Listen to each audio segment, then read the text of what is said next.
Olá, meu nome é Jéssica. Eu faço grupo com o Antônio Henrique e com a Poliana Alves. E nós vamos falar hoje sobre ensaio de compressão, como ele é realizado na prática e como os resultados são apresentados e interpretados. O ensaio de compressão consiste na aplicação uniaxial de carga compressiva em um corpo de prova. Este ensaio é muito utilizado na indústria de construção civil para analisar madeira, concreto armado e ferro fundido, e na indústria de materiais cerâmicos também. Para os metais, em geral, o ensaio é dificultado por conta da existência de alguns fatores, como possibilidade de cambagem, atrito na interface entre o corpo de prova e a mesa e dificuldade de medida dos valores numéricos. Além disso, para materiais dúcteis, apenas é possível a obtenção do comportamento no regime elástico de deformações. Em outras palavras, o ensaio de compressão observa melhor o comportamento de materiais frágeis, principalmente quanto ao limite de resistência à compressão e à dilatação transversal e longitudinal durante o ensaio. A principal norma técnica que conduz o ensaio de compressão é a ASTM E9. O ensaio de compressão pode ser realizado em uma máquina universal de ensaios, que permite realizar diversos tipos de ensaios mecânicos. Esse tipo de equipamento pode ser hidráulico ou eletromecânico, sendo o eletromecânico baseado em um motor elétrico que permite maior controle sobre a variação de velocidade e deslocamento do cabeçote.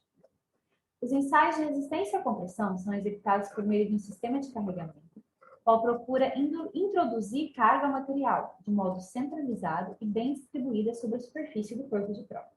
A força é aplicada a uma taxa de crescimento constante.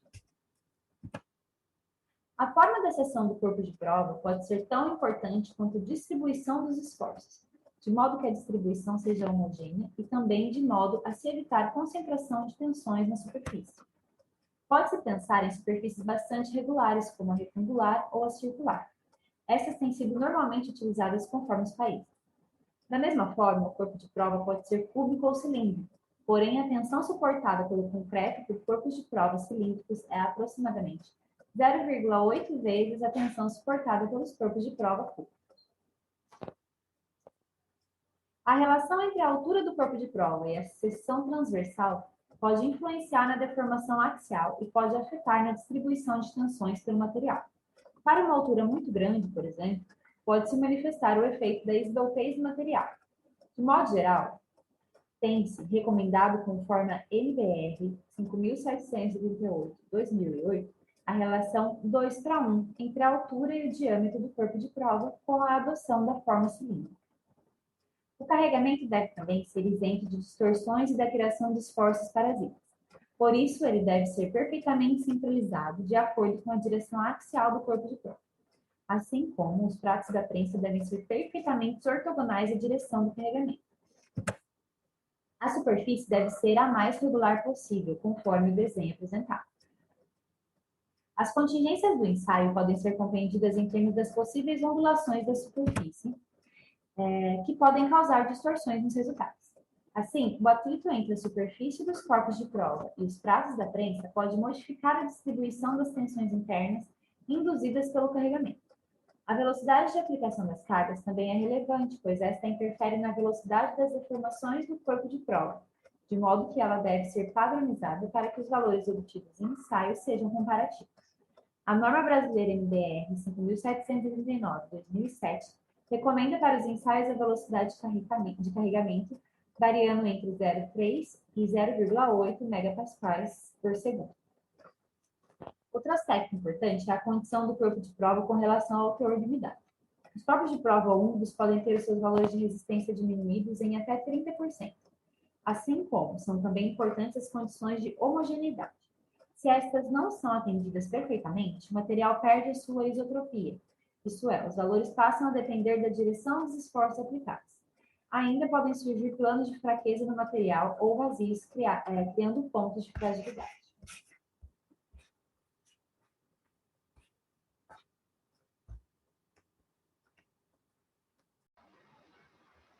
Olá, tudo bem? Meu nome é Poliana. Vou falar um pouquinho sobre os resultados do ensaio de compressão.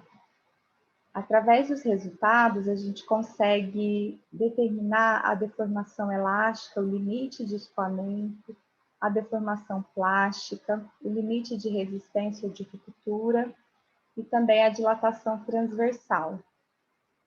Esse ensaio ele pode ser afetado pela temperatura da sala, que também interfere na temperatura do corpo de prova, pela velocidade da deformação, pelo tamanho dos grãos do material da peça e também pela presença de impureza. Além disso, o atrito entre as chapas de compressão com a amostra também pode interferir no resultado. Aqui nessa figura, a gente pode ver as forças atuantes no corpo de prova e o perfil da tensão de cisalhamento. E aqui, ó, o atrito entre a superfície de contato e a peça. Então, quanto mais ao centro da peça, maior esse atrito, por isso que gera essa diferença aqui no perfil da força. Né? E aqui a gente tem o perfil da deformação ao longo do eixo longitudinal. Aqui a gente pode ver a forma aqui de tensão, né? Aquelas forças que a gente viu. Nessa figura a gente tem a condição adequada, que as forças elas estão, de certa forma, distantes. E quando essas forças elas se cruzam aqui, a gente está numa condição inadequada. E pelo perfil aqui do resultado, a gente consegue perceber que está numa condição inadequada de ensaio. Então, existe uma relação entre o L e o D, né? Aqui, ó, nós temos o L e aqui o D, né? Que é o diâmetro da peça, que vai me dizer qual é a melhor situação. Então, precisa ter uma relação.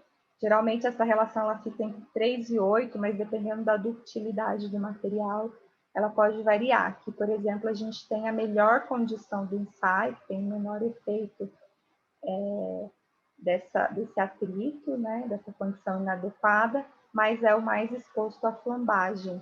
Então, é preciso considerar isso também na realização do ensaio. Aqui nós temos um resultado de compressão e também de tração. Então, alguns materiais exibem maior resistência à compressão do que à tração.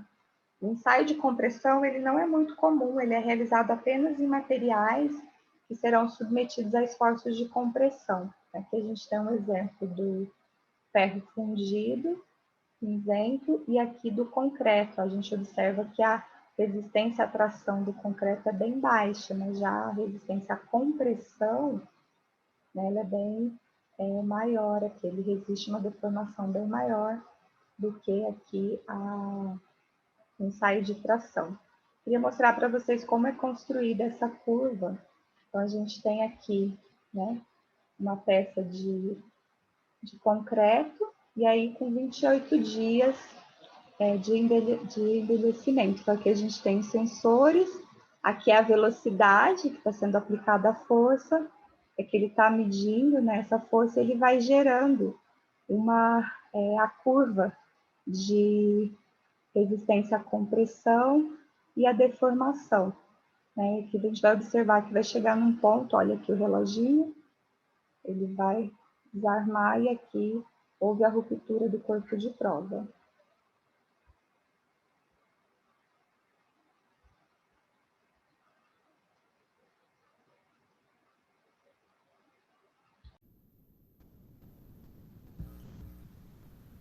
Analisando os resultados contidos no gráfico, podemos extrair importantes informações sobre o material ensaiado. O gráfico a seguir foi feito a partir dos dados coletados no ensaio de compressão do concreto. Por ser compressão, a tensão e a deformação estão com valores negativos. Ou seja, essa área que está presente, a linha tensão e deformação do ensaio de compressão do concreto, ela está no terceiro quadrante. Então agora vamos verificar as propriedades que o gráfico nos fornece. Vamos começar pelo módulo elástico. O módulo elástico é uma grandeza proporcional à rigidez de um material. Ela corresponde ao coeficiente angular dessa parte de deformação linear, ou seja, corresponde à inclinação da reta relacionada à deformação elástica do material. Na sequência, temos o limite de escoamento, que é o valor da tensão resultante da interseção de uma reta paralela à região linear da curva tensão-deformação, iniciando-se em uma deformação de 0,2%. Nesse gráfico, eu usei uma posição fictícia para o 0,2%, apenas para exemplificar como que se encontra o limite de escoamento. Então, tem a reta tensão-deformação, você faz uma reta paralela, iniciando no 0,2% e estica até que ela se encontre com a linha tensão-deformação.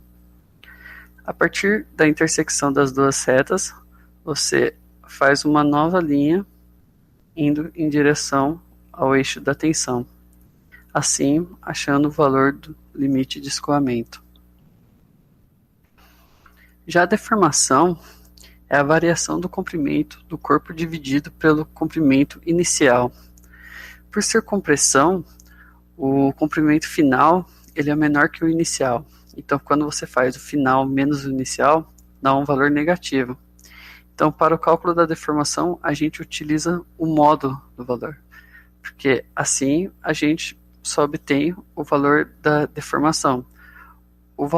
O sinal só serve para mostrar se o corpo de prova ele encolheu ou se ele esticou. Então, na deformação vai dar negativo por ele estar encolhendo. Mas como você só quer saber o valor da deformação, então você pode utilizar um módulo. E se você quiser saber em porcentagem, basta pegar o resultado e multiplicar por 100.